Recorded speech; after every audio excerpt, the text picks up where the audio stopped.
This is Talk Business and Politics with Roby Brock. Welcome to today's Talk Business and Politics Daily. I'm Roby Brock, joined by John Brummett of the Arkansas Democrat-Gazette. We are about to experience some election results from the Arkansas primaries, May 22nd.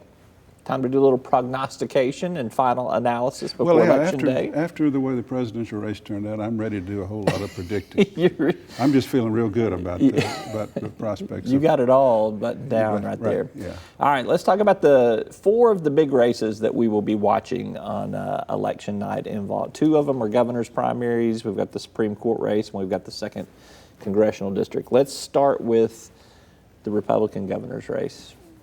Governor Asa Hutchinson versus challenger Jan Morgan. Where does that race wind up, in your opinion?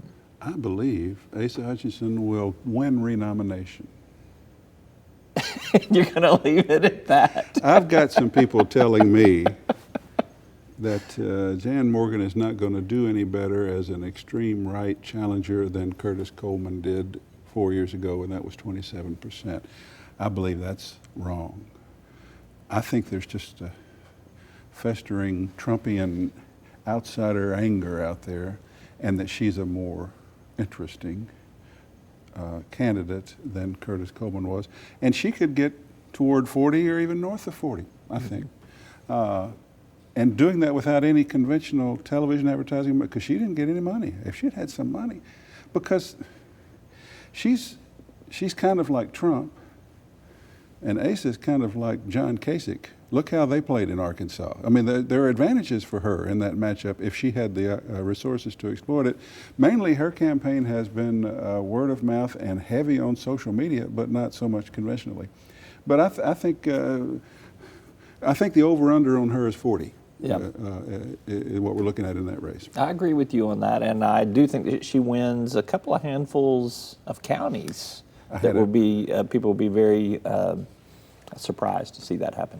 Quick anecdote, and if the governor gets to watch, maybe this will scare him. Monday morning, I voted early when early voting started 2 Mondays ago. I wanted to put my candidates out to a 1-0 lead, and I was coming out of the Little Rock early voting place downtown here, and I ran into a reporter who was doing some first day early voting, looking around. He said he had just come from Saline County, where there was a lot of early voting, and they were all there to vote for Jan Morgan. There's going to be some of that. There's some people who, for whatever reason, they just want to throw a bomb into state government, and she's the vehicle for that. So, in Arkansas primaries, I've been many election night sitting on a television broadcast, and people are going, "Hey, would you take a look at that so-and-so race? Because it's different than we thought, and there's something happening."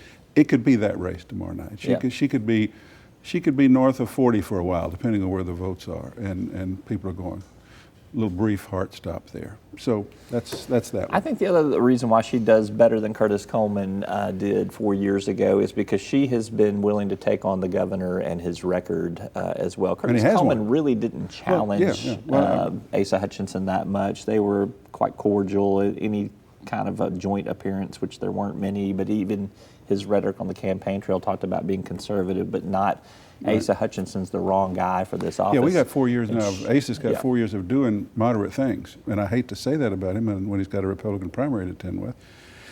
But he's been a pragmatic, center-inclined kind of governor. That's why I've gotten along with him, which doesn't help him at all in a Republican primary. So I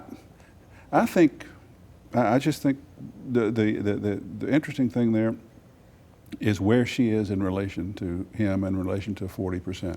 All right, we'll see how that one turns out. Let's go to the Democratic governor's race. We've got Leticia Sanders versus Jared Henderson, two relative unknowns, first-time run for both of them. In our Talk Business and Politics poll in the 2nd Congressional District, which was probably fairly representative, almost 60% undecided in that race at the beginning of the early voting period. Perhaps there's a few more decisions that have been made now. Do you think Jared Henderson wins?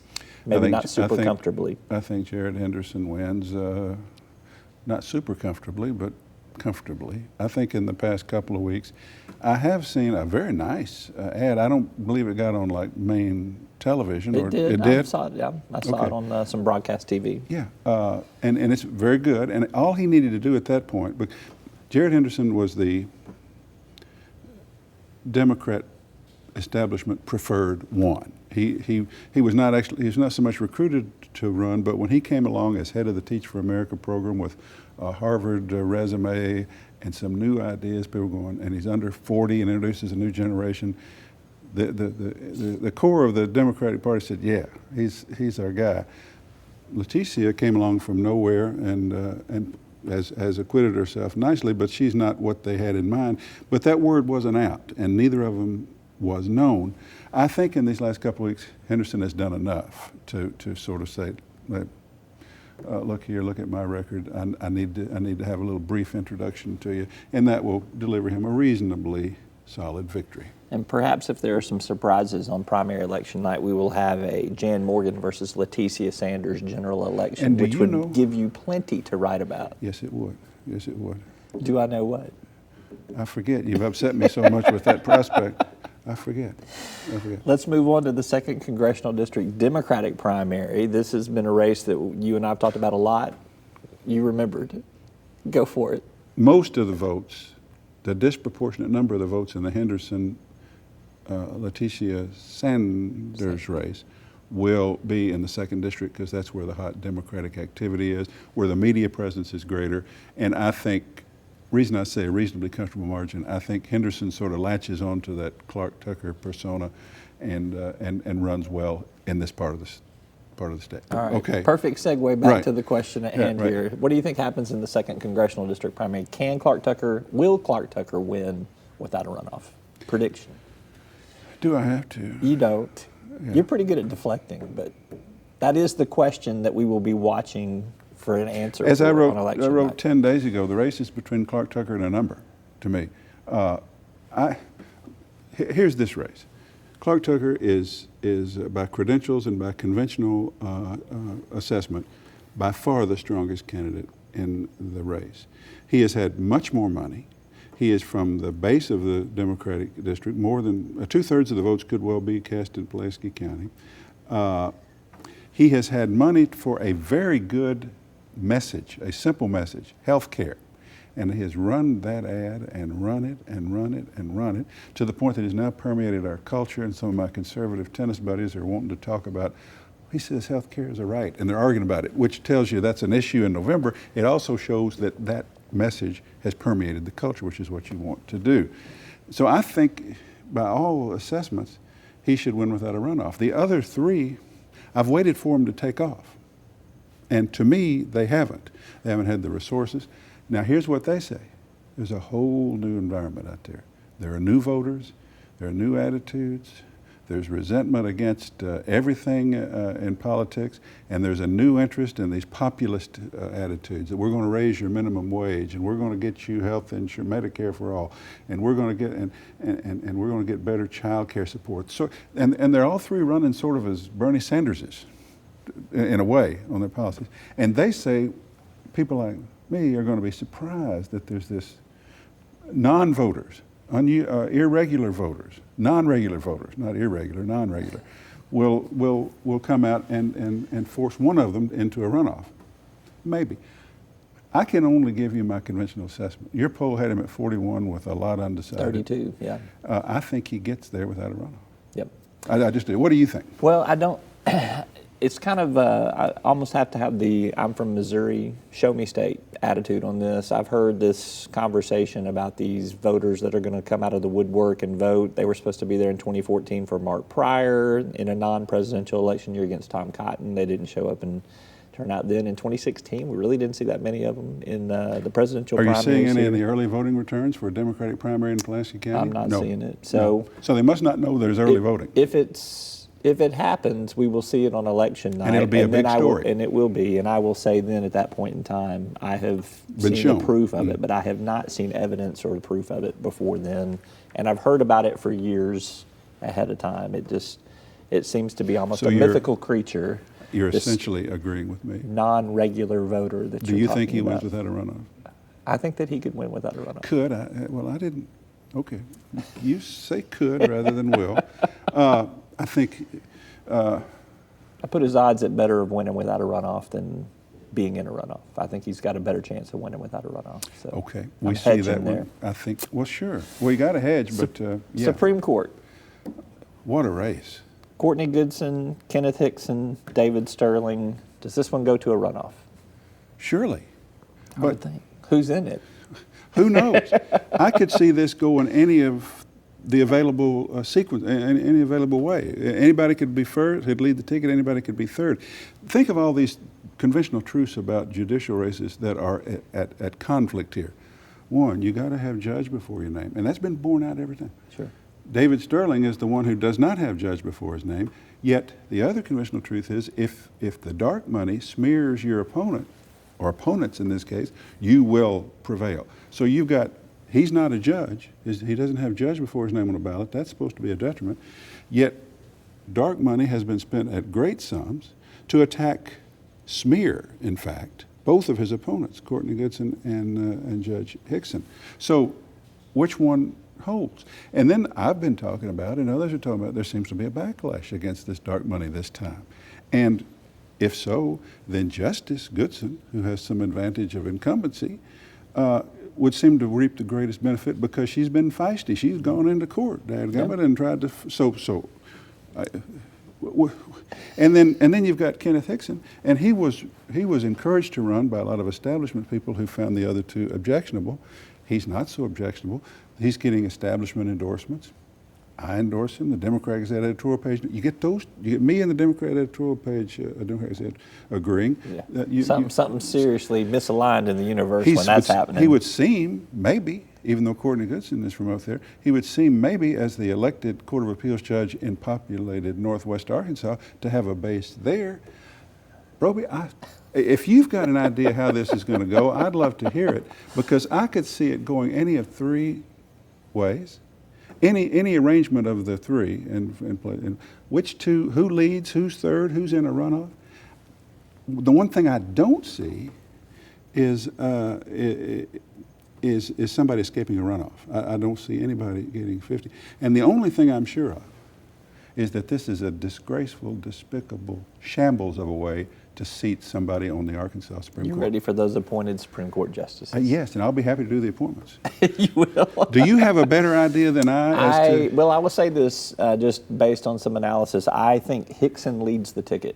I do think there'll be a runoff, but What I think analysis Hickson leads are you the ticket. talking? You seen some numbers? Northwest Arkansas, no, I haven't polled it, but I have seen in Northwest Arkansas, Justice Goodson did poorly in Northwest Arkansas 2 years ago. I don't think that is a base of support for her. I think it is for Hickson. Yeah. And it's a hugely populated area, and I think that will be enough to help him lead the ticket on that. The battle will be for second place to me, and I don't know who gets in second place. So, is that backlash there that you're talking about? Do you know what you're saying? Sterling win because of his Republican Party connections? Let's announce a seminal moment right here, what you just said. Okay. Judge Hickson, attacked by the Judicial Crisis Network, I think in behalf of David Sterling, which takes some silly procedural reversal based on an error in a trial, in a local trial, and tries to say that he's let a rapist run loose after a little girl. That would have destroyed somebody as recently as months ago. You're telling me the environment is such now that that's not going to do that. Which, you know what? If so, hallelujah. Yeah.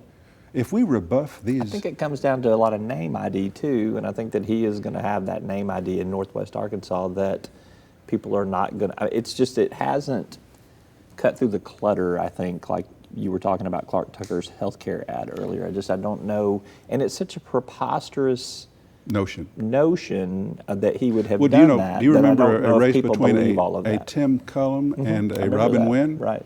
And some mysterious dark money came out against Tim Cullum based on the fact that he was appointed to represent somebody as a public defender on an appeal to the U.S. 8th Circuit, and he took some position as required by his duty to advance this bad guy, and they exploited that against him.